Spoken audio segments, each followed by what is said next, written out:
50 পেরুনো মনকে সহজে কোনো কিছু নাড়া দেয় না।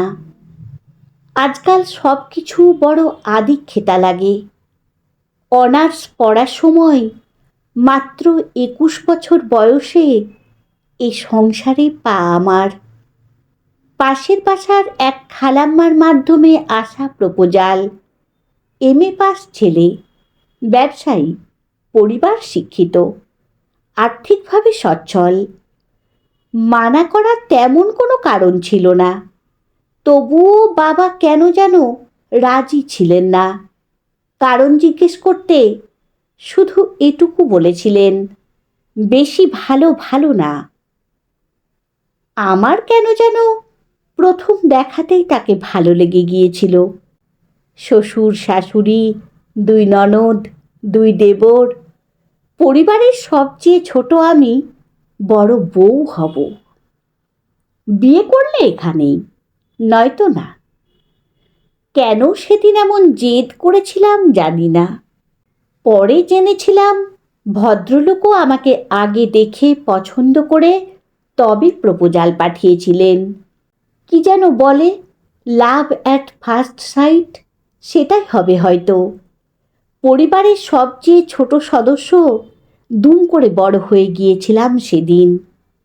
ছোটবেলা থেকে আদরে আহ্লাদে বড় হওয়া এই আমার উপর দায়িত্ব পড়ল সবাইকে খুশি রাখার। বড় পরিবার, পরিবারের বড় ছেলে আমার বর, অনেক নিয়ম কায়দা কানুন মেনে চলতে হতো। বিয়ের 4-5 মাস পর স্বামীর কাছে আবদার করলাম সমুদ্র দেখার। সারা জীবন মা বলে এসেছেন বিয়ে হলে ইচ্ছে মতো ঘুরতে পারবো স্বামীর সাথে।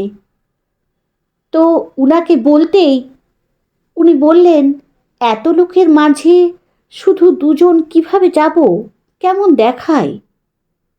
কথাটা শাশুড়িমাকে বলতেই তিনি হইচই করে উনার বোনেদের সহ 32 জনের বিশাল টিম নিয়ে প্ল্যান করে ফেললেন। এত লোক একসাথে গেলে একটু অ্যাডজাস্ট করতেই হবে বলে হোটেলে রুম শেয়ার করলাম ননদদের সাথে। মজাই হয়েছিল 4 দিনের সমুদ্র দর্শনে। তবে এরপর আর কখনো কোথাও যাওয়ার আবদার করিনি। 21-22 বছরের মেয়ে, কতই বা বড় আমি। আমার স্বামীর ইনকাম ভালো, ছোট দেবর ননদরা পড়ছে। আমার বিয়ের 1 বছরের মাথায় বড় ননদের ঘটা করে বিয়ে হলো। বড় ভাই ভাবির সকল দায়িত্ব পালন করলাম আমরা। আমি পড়ছিলাম তখনও। পড়াশুনো শেষ করে চাকরির কথা বলতেই আমার বর সবসময় বলেন, আমি চাই তুমি মাস্টার্স করো, কিন্তু চাকরি করার তো আসলে প্রয়োজন নেই, কখনো হলে করবে। আর তোমার যা লাগে চাইলেই তো সব দিই আমি। সত্যিই তাই। আমার সহ পুরো পরিবারের কারো চাহিদার কোনো কমতি রাখেন না উনি। সেদিন আমি বলতে পারিনি আমার চাইতে ভালো লাগে না। অনার্স যখন প্রায় শেষের দিকে, আমার এক বান্ধবীর বর মারা যায় হার্ট অ্যাটাকে, একদম কম বয়সে। ওদের পারিবারিক অবস্থাও ভালো না। বিয়ের পর পড়াশুনোও আর করেনি, কারণ ওর স্বামীও বলেছিল, কি দরকার, চাইলেই তো সব পাচ্ছ। কি সব যেন ভেবে বরকে সেদিন বলেছিলাম আমার নামে একটা ডিপিএস খুলতে। একটু আর্থিক নিশ্চয়তা চাচ্ছিলাম হয়তো। উনি সুন্দর করে বললেন, আমার সব সেভিংসের নমিনি তুমি, আমার কিছু হলে তুমি পাবে। বেঁচে যতদিন আছি ততদিন তোমার তো সব আছে, আলাদাভাবে তোমার নামে কিছু আমি করব না। সত্যি আমার সব ছিল, শুধু চাইতে বাকি ছিল, বাকি থেকে গিয়েছিল। ব্যস্ত ব্যবসায়ীর স্ত্রী আমি, চাইলেই সব পেতাম, কিন্তু সময় পেতাম না, স্বামীর সঙ্গ পেতাম না। বয়স কম ছিল তো, আমার ইচ্ছে হতো রিক্সা করে ঘুরব, হাত ধরে দূরে ড্রাইভে যাব, তার পছন্দের রঙের শাড়ি পরে টঙের চা খাবো। বাসায় সবাই ছিল, তবুও আমার একা লাগতো।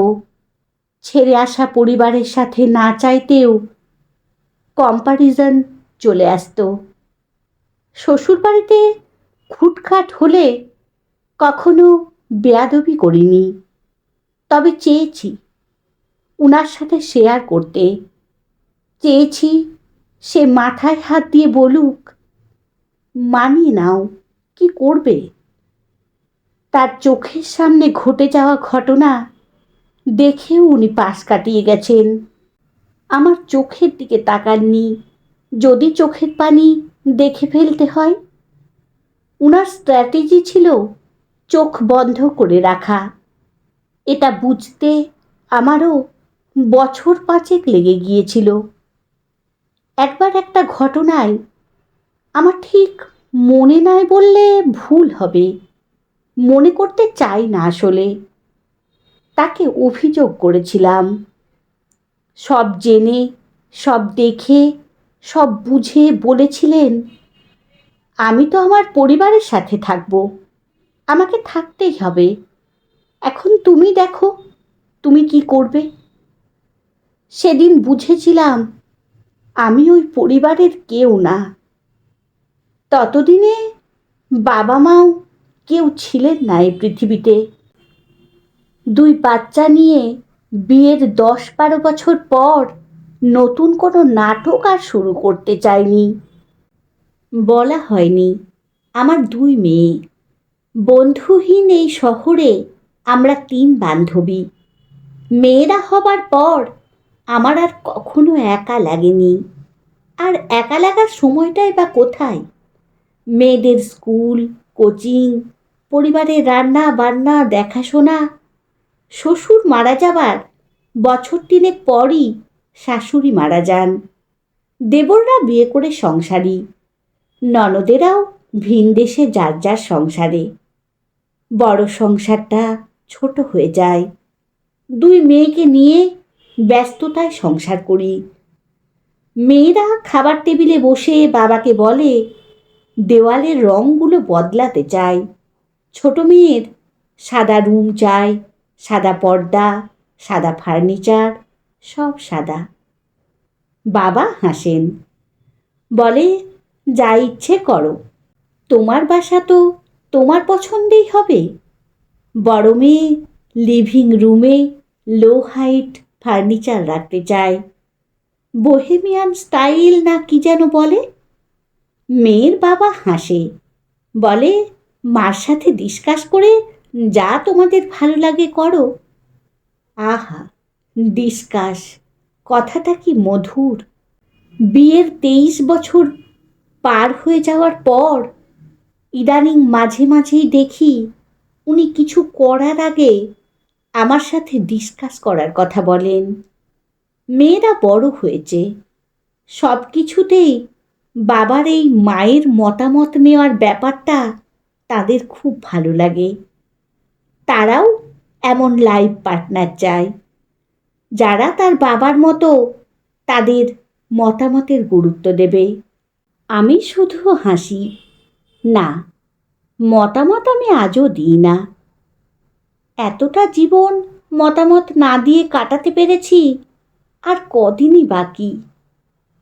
মতামত দেওয়ার ইচ্ছে অনিচ্ছে জানানোর ইচ্ছেটা মরে গেছে, তাও অনেক দিন হলো। আমার স্বামী অসম্ভব ভালো মানুষ, অত্যন্ত বন্ধুবৎসল, দায়িত্বপরায়ণ, পরার্থপর। কোনো বন্ধু, অল্প পরিচিত যে কারো বিপদে উনি কিছু না ভেবে পাশে দাঁড়ান। নিঃসন্দেহে ভালো সন্তান, ভালো ভাই, ভালো বাবা। পরিবারের সবার প্রয়োজন মেটান। কার কি লাগবে, কার কি লাগবে না, সব খেয়াল করেন। স্ত্রী হিসেবে আমাকেও সেইভাবেই উনি তৈরি করেছেন। হাজার হোক বাড়ির বড় বউ আমি, ভালো স্বামীও বটে।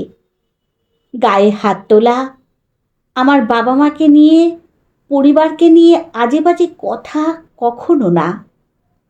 আমার কোনো চাহিদা অপূর্ণ রাখেননি। চাইলেই সব পেয়ে এসেছি সারাটা জীবন। শুধু চাইতে হবে। নিজে থেকে স্ত্রীর প্রয়োজন বুঝলে বোধহয় পুরুষত্বে কোথাও আঘাত লাগে।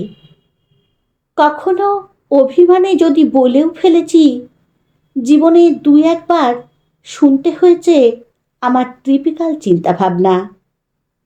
আমার বিয়ের বয়স 32, আমার বয়স 53.5। 50 পার করে আমি নিজেকে বদলে ফেলেছি।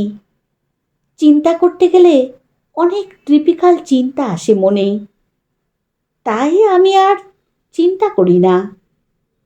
এখন আর আমাকে কোনো কিছু ভাবায় না, কোনো কিছুতে আমি আবেগী হই না। আমার স্বামীর বয়স এখন 60-এর কিছু বেশি। এখন উনি প্রকৃত অর্থেই ভালো স্বামী। এমন স্বামী যে কোনো সদ্য বিবাহিত নারীর জন্য আরাধ্য। বিয়ের 32 বছর পর যখন আমাদের দুজনের বাবা মায় পরপারে, ভাই বোনদের যার যার নিজের ব্যক্তিগত সংসার হয়েছে, বন্ধুরা সব বয়সের ভারে ক্লান্ত, আমাদের মেয়েদের বিয়ে দিয়ে তারা দুজন দুই দেশে, এখন আমি আমার স্বামীর খুব ভালো বন্ধু।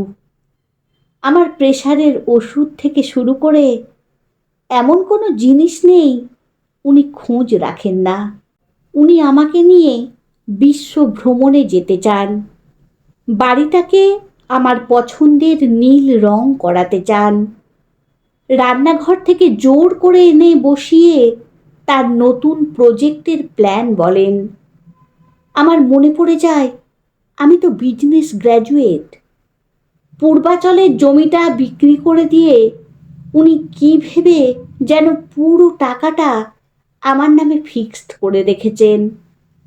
আমার সাথে বারান্দায় বসে চা খেতে খেতে গল্প করবেন বলে উনি ইংল্যান্ড থেকে শৌখিন লন চেয়ার অর্ডার করে আমাকে সারপ্রাইজ দেন। মেয়েদের ভিডিও কলে দেখান। মেয়েরা ভীষণ খুশি।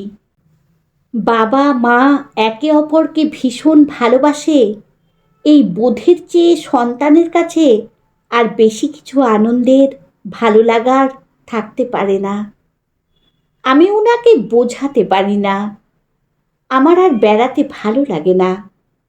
আমি বোঝাতে পারি না নীল রং আর আমায় টানে না। ভীষণ মন খারাপের পর কাউকে না বলতে পারা কথাগুলো জমতে জমতে আমার আর চা খেতে খেতে বলার মতো কিছু বাকি নেই।